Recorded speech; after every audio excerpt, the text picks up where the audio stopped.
She died 6 years after she retired. That's it. At the sprite young age of 67 is when she died. Retires at 61, still active in her community, and died at 67. Man, don't let this be you. You don't know what you don't know. You don't know how long you have. Don't freaking waste it. Working some crappy old job for some crappy old boss. Oh, I cannot tell you how many people I talk to. They're like, I like my job until I got a new boss. I like my job until the new company, until a company bought us out. I worked with a guy just the other day, or a lady, and her boss just freaking asshole, man. It's just look, it's two sides of every story. I get it, but you're just sitting there. It's like life's too short. Anyway, so let's go into the story of Miss Lorraine G. Schwarm from Wausau, Wisconsin, and we're gonna click on this. It's just a sad, man. And this is going to be from newspapers.com. There we go. All right, so here's Miss Schwarm, Lorraine G. All right, she's 67 years old when she died in 1994. You see, 15 July 1994, 67 years old. She was born in 1926, all right? And she's survived by her husband, Verdon Schwarm, all right, and who she married in 1951. All right, so she's married for 43 years, but she only died at 67. All right, so let's keep going because I just find this of interest, and you should too, actually. Can make this bigger. All right, so that's her death notice. How did I come across Miss Lorraine Schwarm? Let me share with you. So I'm reading about the swine flu, the Ford flu folly, the swine flu vaccination debacle that happened in 1976 through this book, and I can't say it, but I'll just show you, by Ida Honoraff and Eleanor McBean. And it's funny because Ida, when she died, was known as a virulent, if that's the right word, environmentalist. A naturalist, though, and I don't even, like, this is where environmentalism lost its way, because now environmentalism is all being just silly. It's just not they're not in favor of what we would consider the old hippie way of being an environmentalist, a naturalist. And now environmentalism is just run by far left, the watermelons, green on the outside, dark red on the end. They're commies. But anyway, so I'm reading about this debacle, and I come across an article. Check this out. I had it written about the Business Week on May 3rd, 1976, had an article titled "Swine Flu Vaccine Liabilities May Exterminate Suppliers." And the quote was, "Swine flu vax may create more health problems than it is supposed to prevent." This is from Business Week. The potential claims arising from unforeseen side effects from the swine flu vaccine could wipe out the pharmaceutical manufacturers of the vaccine. According to the underwriters, which is the federal insurance, the primary underwriter for Merck.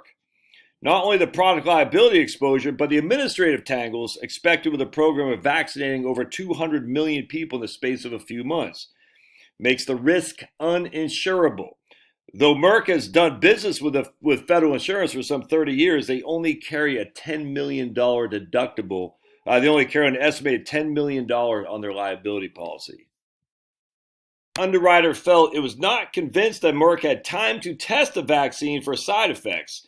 One scientist had gone so far as to predict that the vaccine can actually cause serious illness in a large proportion of the children and the elderly who are inoculated. And that was from Business Week 5/3/1976. So I'm looking up that, and I come across this right here. Get the swine flu vaccine. It's literally carbon copy to what we're talking about today in today's thing.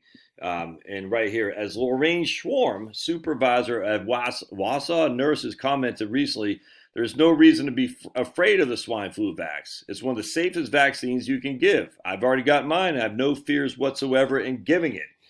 So I was like, well, who?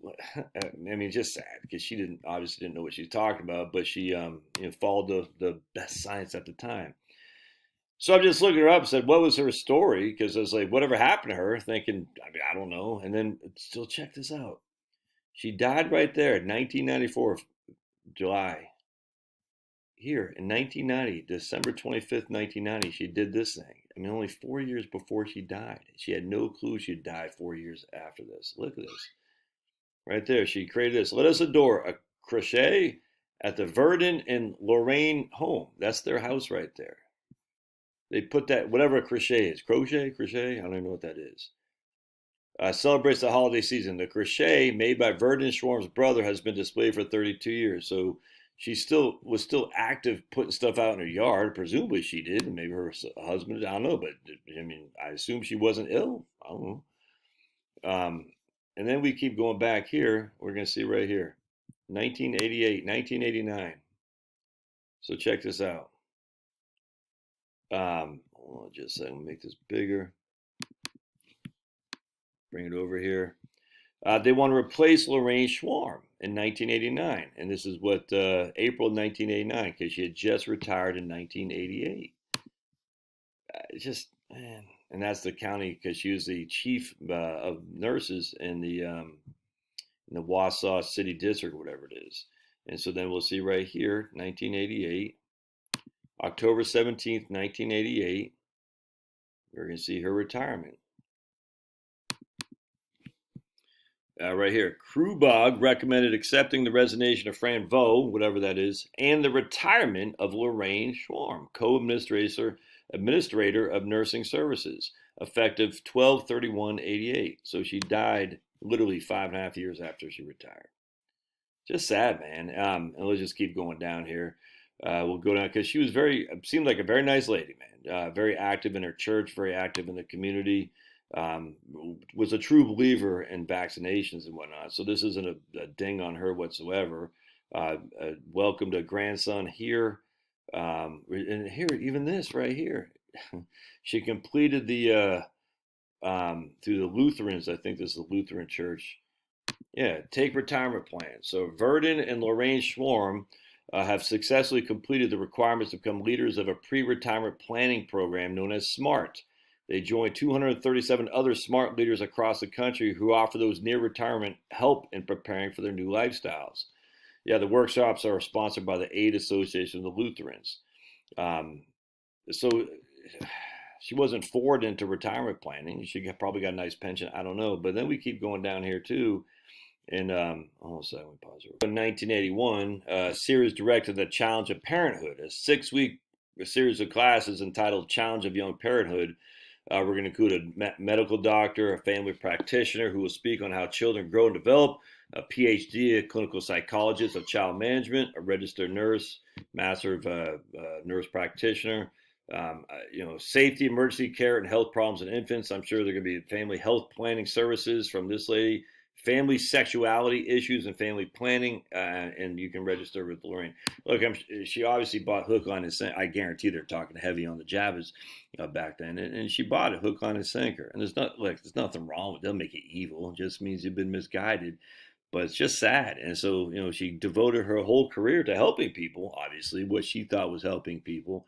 God bless her. Obviously, misguided, without question, misguided. She just did what the authorities said to do. And sadly, who knows what the results of that were. Either way, she said, okay, I'm going to take a retirement class in 1981, a SMART class in 1982. I'm going to retire at the end of 1988. And 6 years later, she died at the young age of 67. So she retired at 61 and died at the young age of 67. So if you...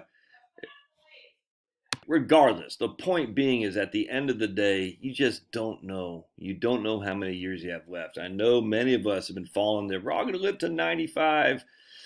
Life expectancy is 78. I'm only 63, so I got 15. It just has nothing to do with you. Nothing. Life expectancy is from the birth of an infant. I assume if you're watching this video, you're not an infant, all right? Yes, if you're 65 years out now, 65 years old now, there's a good chance you'll live until you're 80. I guarantee you that. However, many of us don't. Many of us don't. And that's just a fact, Jack. And so if you're preparing for 20 years, 30 years of retirement, assuming that's what you're going to have, you're making a big mistake. All right, we'll see you.